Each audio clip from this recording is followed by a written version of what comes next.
ನಮಸ್ಕಾರ, ಕರಾವಳಿ ಸಮಾಚಾರಕ್ಕೆ ಸ್ವಾಗತ. ನಾನು ನಿಮ್ಮ ಅರ್ಜುನ್ ಮಲ್ಯ. ಇದೀಗ ವಾರ್ತೆಗಳು. ರೋಗಿಗಳ ಆರೈಕೆಗಳೇ ಆಸ್ಪತ್ರೆಗಳ ಉದ್ದೇಶಗಳಾಗಿರಬೇಕು. ಸಾರ್ವಜನಿಕರ ಸಹಕಾರ ನಮ್ಮ ಕ್ಲಿನಿಕ್ ಅಭಿವೃದ್ಧಿಗೆ ಪೂರಕ. ಸಚಿವ ಮಂಕಾಳು ವೈದ್ಯರ ಹೇಳಿಕೆ. ಬೆಳಿಗ್ಗೆ 9:30ಕ್ಕೆ ಪ್ರಾರಂಭವಾಗುವ ನಮ್ಮ ಕ್ಲಿನಿಕ್ ಸಂಜೆ 4:30ರವರೆಗೆ ತೆರೆದಿರುತ್ತದೆ. ನಮ್ಮ ಕ್ಲಿನಿಕ್ನ ಕಾರಣಕ್ಕಾಗಿ ಜನರು ನೇರವಾಗಿ ತಾಲೂಕು ಆಸ್ಪತ್ರೆಗೆ ಹೋಗುವುದು ತಪ್ಪುತ್ತದೆ. ಆರೋಗ್ಯದಲ್ಲಿ ಏರುಪೇರಾದರೆ ಮೊದಲು ಹತ್ತಿರವಿರುವ ನಮ್ಮ ಕ್ಲಿನಿಕ್ಕಿಗೆ ತೆರಳಿ ಅಲ್ಲಿ ವೈದ್ಯರು ನೀಡುವ ಸಲಹೆ ಮೇರೆಗೆ ತಾಲೂಕಾ ಹಾಗೂ ಜಿಲ್ಲಾಸ್ಪತ್ರೆಗಳಿಗೆ ತೆರಳಬಹುದು ಎಂದು ಸಚಿವ ಮಂಕಾಳು ವೈದ್ಯರು ಹೇಳಿದರು. ತಾಲೂಕಿನ ಜಾಲಿ ಗ್ರಾಮದಲ್ಲಿ ನೂತನವಾಗಿ ನಿರ್ಮಾಣವಾಗಿರುವ ನಮ್ಮ ಕ್ಲಿನಿಕ್ ಅನ್ನು ಉದ್ಘಾಟನೆ ಮಾಡಿ ಮಾತನಾಡಿದ ಅವರು, ಇಡೀ ಜಿಲ್ಲೆಯಲ್ಲಿ ಜಿಲ್ಲಾ ಹಾಗೂ ತಾಲೂಕು ಆಸ್ಪತ್ರೆ ಸೇರಿದಂತೆ ಸರ್ಕಾರಿ ಆರೋಗ್ಯ ಕೇಂದ್ರದಲ್ಲಿ ಎಲ್ಲಿಯೂ ಕೂಡ ಔಷಧಿಗಾಗಿ ಚೀಟಿ ಬರೆದುಕೊಡುವ ಪದ್ಧತಿಯನ್ನು ನಾವು ರೂಢಿಸಿಕೊಂಡಿಲ್ಲ.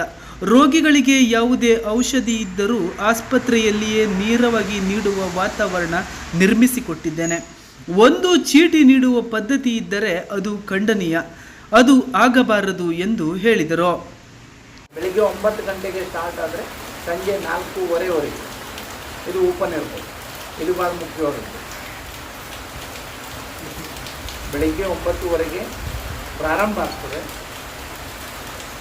ಸಂಜೆ 4ವರೆಗೆ ಬಂದ್ ಮಾಡ್ತೇವೆ.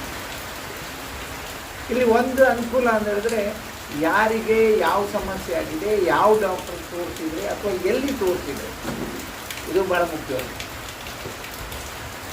ಅಂದರೆ ಇಲ್ಲಿ ಇದ್ದಂಥ ಡಾಕ್ಟ್ರು, ಸ್ಟಾಫ್ನವರು ಎಲ್ಲ ಸೇರಿ ಅವರಿಗೆ ಅವ್ರ ಹತ್ರ ಕಳಿಸುವಂಥ ಕೆಲಸ ಮಾಡ್ತಾರೆ. ಇಲ್ಲಾಂದರೆ ಈಗ ತಾಲೂಕು ಹಾಸ್ಪಿಟ್ಲಿಗೆ ಹೋಗಬೇಕು, ಅಲ್ಲಿ ನಮಗೆ ಅಲ್ಲಿ ಹೋದಾಗ ಬೇಜಾರು ಅನ್ನಿಸ್ತದೆ. ಯಾಕಂದರೆ 1000 ಪೇಷಂಟ್, 100 ಬೆಡ್ ಆಸ್ಪತ್ರೆ, ಲಾಸ್ಟಿಗೆ ಆಸ್ಪತ್ರೆಗೆ ಬೆಡ್ ಇರೋದಿಲ್ಲ. ಕೆಲವು ಮೆಸೇಜ್ ಮಾಡ್ತಾ ಇರ್ತಾರೆ, ಈಗ ಬಂದರೆ ಏನು ಮಾಡೋದು, ಇಲ್ಲ ದೇವರಿದ್ದಾನೆ ದೇವರ ಹತ್ರ ಹೇಳ್ಕೊಳ್ಳುವ ಅನ್ನೋದು ಲಾಸ್ಟ್.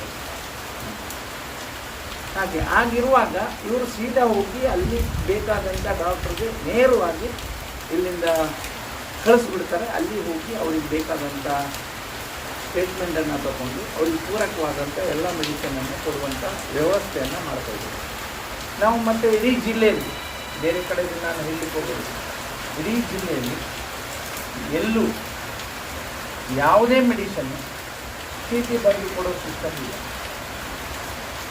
ನಾನು ಪ್ರತಿಯೊಂದು ಜಿಲ್ಲಾ ಹಾಸ್ಪಿಟಲ್ಲೂ ಹೇಳಿದ್ದೇನೆ, ಎಲ್ಲ ತಾಲೂಕು ಆಸ್ಪತ್ರೆ ಎಲ್ಲ ಕಡೆಯೂ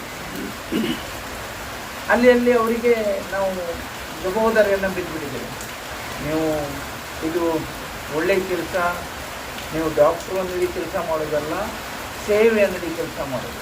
ನೀವು ಓದಿದ್ರಿ, ನೀವು ಡಾಕ್ಟ್ರಾಗಿ ಕೆಲಸ ಮಾಡ್ತಾಯಿದ್ರಿ, ನಿಮಗೆ ಫುಲ್ ಏನು ಬೇಕು ತಗೊಳ್ಳಿಕ್ಕೆ ನಾನಂತೂ ಸೈನ್ ಹಾಕಿ ಕೊಟ್ಬಿಡ್ತೀನಿ. ನನ್ನದು ಸೈನ್ ಇದೆ, ನಾನಂತೂ ಯೋಚನೆ ಮಾಡೋದಿಲ್ಲ. ನೀವು ಪರ್ಚೇಸ್ ಮಾಡಿ, ಅವ್ರಿಗೆ ಯಾವುದೇ ಒಂದು ಮೆಡಿಸಿನ್ ಬೇಕು ಅಂದರೆ ಅವರು ಹಣ ಕೊಟ್ಟು ತರುವಂಥದ್ದು ಇರಬಾರ್ದು. ಯಾಕೆಂದರೆ ಗೌರ್ಮೆಂಟ್ ಹಾಸ್ಪಿಟ್ಲಿಗೆ ಬರುವವರು ಹಣ ಇದ್ದವರು ಯಾರೂ ಬರೋದಿಲ್ಲ. ಅದರಲ್ಲೂ ರಾಜಕಾರಣಿಗಳು ಬರೋದಿಲ್ಲ, ಅಥವಾ ಹಣ ಇದ್ದವರು ಏನು ಜಾಬಲ್ಲಿದ್ದವರು ಬರೋದಿಲ್ಲ. ದುಡ್ಡಿಗೆ ಬೇಕಾದಲ್ಲಿ ಹೋಗಿಬಿಡ್ತಾರೆ. ಬರುವವರು ಅವರಿಗೆ ಅನುಕೂಲ ಆಗಬೇಕು ಅನ್ನುವಂಥ ನಿಟ್ಟಿನಲ್ಲಿ ಕಾರ್ಯಕ್ರಮದಲ್ಲಿ ಸಹಾಯಕ ಆಯುಕ್ತರಾದ ಡಾಕ್ಟರ್ ನಯನ ಮಾತನಾಡಿದ್ದು ಹೀಗೆ. ಒಂದು ಸಮಸ್ಯೆಗಳನ್ನ ಕೇಳಿದಾಗ ಐಡೆಂಟಿಫೈ ಮಾಡ್ತಾರೆ.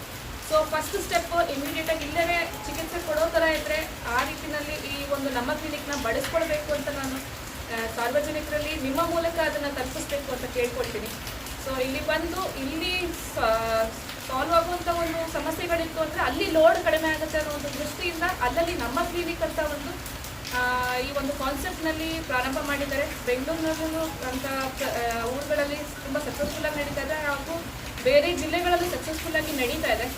ಆರೋಗ್ಯ ಪ್ರತಿಯೊಬ್ಬರು ಕಟ್ಟಕಡೆಯ ವ್ಯಕ್ತಿಗೂ ತಲುಪಬೇಕು, ಹಾಗೂ ಅತಿ ಕಡಿಮೆ ಸಮಯದಲ್ಲಿ ತಲುಪಬೇಕು ಅನ್ನೋ ಒಂದು ನಿಟ್ಟಿನಿಂದ ಈ ಒಂದು ಸೌಲಭ್ಯನ ಸರ್ಕಾರದಿಂದ ಒದಗಿಸ್ತಾ ಇದ್ದಾರೆ. ಅದನ್ನು ಅತ್ಯುತ್ತಮವಾಗಿ ಬಳಸ್ಕೊಂಡು ಉಪಯೋಗ ಪಡ್ಕೊಳ್ಬೇಕು ಅಂತ ನಾನು ಸಾರ್ವಜನಿಕರಲ್ಲಿ ಕೇಳ್ಕೊಳ್ತೀನಿ. ಹಾಗೂ ನೀವು ಅದನ್ನು ತಲುಪಿಸ್ಬೇಕು, ನೀವು ಜನಗಳಿಗೆ ಅದನ್ನು ಮುಟ್ಟಿಸ್ಬೇಕು ಅಂತ ನಾನು ಕೇಳ್ತೀನಿ. Thank you. ಕಾರ್ಯಕ್ರಮದಲ್ಲಿ ಶಿರಾಲಿಯ ಸಮುದಾಯ ಆರೋಗ್ಯ ಕೇಂದ್ರದ ವೈದ್ಯಾಧಿಕಾರಿ ಡಾಕ್ಟರ್ ಬಾಲಚಂದ್ರ ಮೇಸ್ತಾ, ತಹಶೀಲ್ದಾರ್ ನಾಗರಾಜ್ ನಾಯ್ಕಡ್, ಜಾಲಿ ಪಂಚಾಯತ್ ಸದಸ್ಯರು ಹಾಗೂ ಇತರರು ಉಪಸ್ಥಿತರಿದ್ದರು. ಕರಾವಳಿ ಸಮಾಚಾರ ನ್ಯೂಸ್ ಬ್ಯೂರೋ.